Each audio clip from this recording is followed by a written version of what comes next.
Kitab 1 Samuel Pasal 14. Pada suatu hari Yonatan bin Saul berkata kepada bujang pembawa senjatanya, "Mari kita menyeberang ke dekat pasukan pengawal orang Filistin yang di sebelah sana." Tetapi tidak diberitahukannya hal itu kepada ayahnya. Adapun Saul duduk di ujung Gibea di dekat pohon delima yang di Migron, dan rakyat yang ada bersama-sama dengan dia itu kira-kira 600 orang banyaknya. Ahia anak Ahitub, saudara Ikabod anak Pinehas anak Eli, imam Tuhan di Silo, dialah yang memakai baju efod pada waktu itu. Tetapi rakyat tidak tahu tentang perginya Yonatan itu. Di antara pelintasan-pelintasan bukit yang dicoba Yonatan menyeberanginya ke arah pasukan pengawal orang Filistin, ada ujung bukit batu di sebelah sini dan ada ujung bukit batu di sebelah sana. Yang satu bernama Boses, yang lain bernama Sene. Ujung yang satu berdiri di sebelah utara di tentangan Mikmas, yang lain di sebelah selatan di tentangan Geba. Berkatalah Yonatan kepada bujang pembawa senjatanya itu, "Mari kita menyeberang ke dekat pasukan pengawal orang-orang yang tidak bersunat ini. Mungkin Tuhan akan bertindak untuk kita, sebab bagi Tuhan tidak sukar untuk menolong, baik dengan banyak orang maupun dengan sedikit orang." Lalu jawab pembawa senjata itu kepadanya, "Lakukanlah niat hatimu itu, sungguh aku sepakat." Kata Yonatan, "Perhatikan, kita menyeberang ke dekat orang-orang itu dan memperlihatkan diri kepada mereka. Apabila kata mereka kepada kita begini, berhentilah sampai kami datang padamu, maka kita tinggal berdiri di tempat kita dan tidak naik mendapatkan mereka. Tetapi apabila kata mereka begini, naiklah kemari, maka kita akan naik. Sebab kalau demikian Tuhan telah menyerahkan mereka ke dalam tangan kita. Itulah tandanya bagi kita." Ketika mereka keduanya memperlihatkan diri kepada pasukan pengawal orang Filistin, berkatalah orang Filistin itu, "Lihat, orang-orang Ibrani keluar dari lobang-lobang tempat mereka bersembunyi." Orang-orang dari pasukan pengawal itu berseru pada Yonatan dan pembawa senjatanya. Katanya, "Naiklah kemari, maka kami akan menghajar kamu." Lalu kata Yonatan kepada pembawa senjatanya, "Naiklah mengikuti aku, sebab Tuhan telah menyerahkan mereka ke dalam tangan orang Israel." Maka naiklah Yonatan merangkak ke atas dengan diikuti oleh pembawa senjatanya. Orang-orang itu tewas terparang oleh Yonatan, sedang pembawa senjatanya membunuh mereka dari belakangnya. Kekalahan yang pertama ini yang ditimbulkan Yonatan dan pembawa senjatanya itu besarnya kira-kira 20 orang dalam jarak kira-kira setengah alur dari sepembajakan ladang. Lalu timbullah kegentaran di perkemahan, di padang, dan di antara seluruh rakyat. Juga pasukan pengawal dan penjara-penjara itu gentar dan bumi gemetar sehingga menjadi kegentaran yang dari Allah.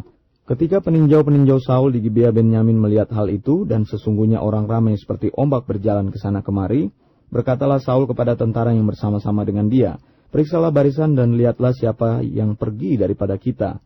Mereka memeriksa barisan dan ternyata Yonatan dan pembawa senjatanya tidak ada. Lalu kata Saul kepada Ahia, "Bawalah baju efod kemari," karena pada waktu itu dialah yang memakai baju efod di antara orang Israel. Tetapi sedang Saul berbicara kepada imam itu, maka kian lama kian bertambahlah keributan di perkemahan orang Filistin. Sehingga Saul berkata pula kepada imam itu, "Biarlah." Kemudian berkumpullah Saul dan seluruh rakyat yang bersama-sama dengan dia itu. Dan ketika mereka sampai ke tempat pertempuran, tampaklah setiap orang menikam temannya dengan pedang, suatu huru-hara yang sangat besar.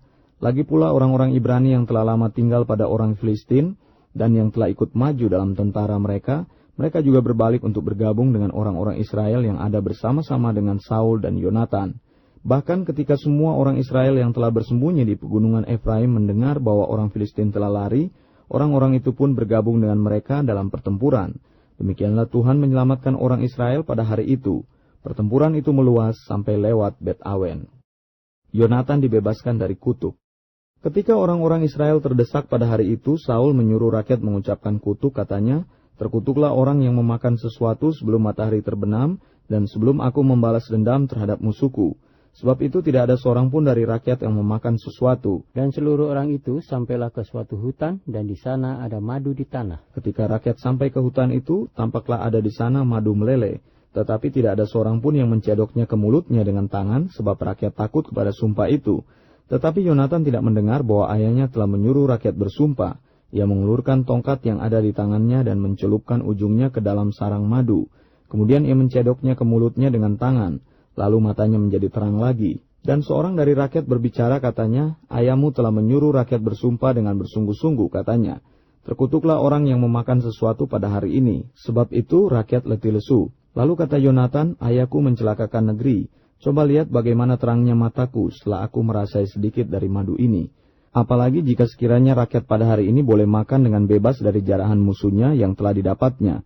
Tetapi sekarang tidaklah besar kekalahan di antara orang Filistin. Dan pada hari itu mereka memukul kala orang Filistin dari Mikmas sampai ke Ayalon. Rakyat sudah sangat letih lesu. Sebab itu rakyat menyambar jarahan, mereka mengambil kambing domba, lembu, dan anak lembu, menyembelihnya begitu saja di atas tanah dan memakannya dengan darahnya. Lalu diberitahukanlah kepada Saul demikian, lihat rakyat berdosa terhadap Tuhan dengan memakannya dengan darahnya. Dan ia berkata, kamu berbuat hianat, gulingkanlah sekarang juga sebuah batu besar kemari. Kata Saul pula, berserak-seraklah di antara rakyat dan katakan kepada mereka, setiap orang harus membawa lembunya atau dombanya kepadaku. Sembelilah itu di sini, maka kamu boleh memakannya. Tetapi janganlah berdosa terhadap Tuhan dengan memakannya dengan darahnya. Lalu setiap orang dari seluruh rakyat membawa serta pada malam itu lembunya dan mereka menyembelihnya di sana. Saul mendirikan mezbah bagi Tuhan. Inilah mezbah yang mula-mula sekali didirikannya bagi Tuhan. Lagi kata Saul, marilah kita pada malam ini mengejar orang Filistin dan menjarahi mereka sampai fajar menyingsing. Dan janganlah kita biarkan hidup seorang pun dari mereka. Jawab mereka itu, perbuatlah apa yang kau pandang baik. Tetapi imam berkata, marilah kita dahulu tampil menghadap Allah di sini. Saul bertanya kepada Allah, bolehkah aku mengejar orang Filistin itu? Akan kau serahkankah mereka ke dalam tangan orang Israel? Tetapi pada hari itu ia tidak menjawab Saul. Lalu kata Saul, datanglah kemari, kamu segala pemuka rakyat, berusahalah mengetahui apa sebab dosa ini terjadi pada hari ini. Sebab demi Tuhan yang hidup, yang menyelamatkan orang Israel, sekalipun itu disebabkan oleh Yonatan anakku, maka ia pasti akan mati. Tetapi seorang pun dari seluruh rakyat tidak ada yang menjawabnya. Kemudian berkatalah ia kepada seluruh orang Israel, kamu berdiri di sebelah yang satu dan aku serta anakku Yonatan akan berdiri di sebelah yang lain. Tetapi jawab rakyat kepada Saul, perbuatlah apa yang kau pandang baik. Lalu berkatalah Saul, ya Tuhan Allah Israel, mengapa engkau tidak menjawab hamba-Mu pada hari ini? Jika kesalahan itu ada padaku atau ada pada anakku Yonatan, ya Tuhan Allah Israel, tunjukkanlah kiranya Urim. Tetapi jika kesalahan itu ada pada umat-Mu Israel, tunjukkanlah Tumim. Lalu didapati Yonatan dan Saul, tetapi rakyat itu terluput.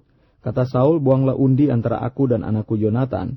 Lalu didapati Yonatan. Kata Saul kepada Yonatan, beritahukanlah kepadaku apa yang telah kau perbuat. Lalu Yonatan memberitahukan kepadanya, katanya, memang aku telah merasai sedikit madu dengan ujung tongkat yang ada di tanganku. Aku bersedia untuk mati. Kata Saul, beginilah kiranya Allah menghukum aku, bahkan lebih lagi daripada itu. Sesungguhnya Yonatan engkau harus mati. Tetapi rakyat berkata kepada Saul, masakan Yonatan harus mati? Dia yang telah mendapat kemenangan yang besar ini di Israel? Jauhlah yang demikian. Demi Tuhan yang hidup, selai rambut pun dari kepalanya takkan jatuh ke bumi, sebab dengan pertolongan Allah juga dilakukannya hal itu pada hari ini. Demikianlah rakyat membebaskan Yonatan sehingga ia tidak harus mati. Maka pulanglah Saul setelah mengejar orang Filistin, dan orang Filistin itu pun kembali ke tempat kediamannya. Catatan tentang musuh-musuh dan keluarga Saul. Setelah Saul mendapat jabatan raja atas Israel, maka berperanglah ia ke segala penjuru melawan segala musuhnya, melawan Moab, Bani Amon, Edom, raja-raja negeri Soba, dan orang Filistin. Dan kemanapun ia pergi, ia selalu mendapat kemenangan. Ia melakukan perbuatan-perbuatan yang gagah perkasa, memukul kala orang Amalek dan melepaskan Israel dari tangan orang-orang yang merampasi mereka. Anak-anak lelaki Saul ialah Yonatan, Yiswi, Malkisua. Nama kedua anaknya yang perempuan, yang tertua bernama Merab, yang termuda bernama Mikal. Istri Saul bernama Ahinoam, anak Ahimaas. Panglima tentaranya bernama Abner, anak Ner paman Saul. Kis ayah Saul dan Ner ayah Abner adalah anak-anak Abiel.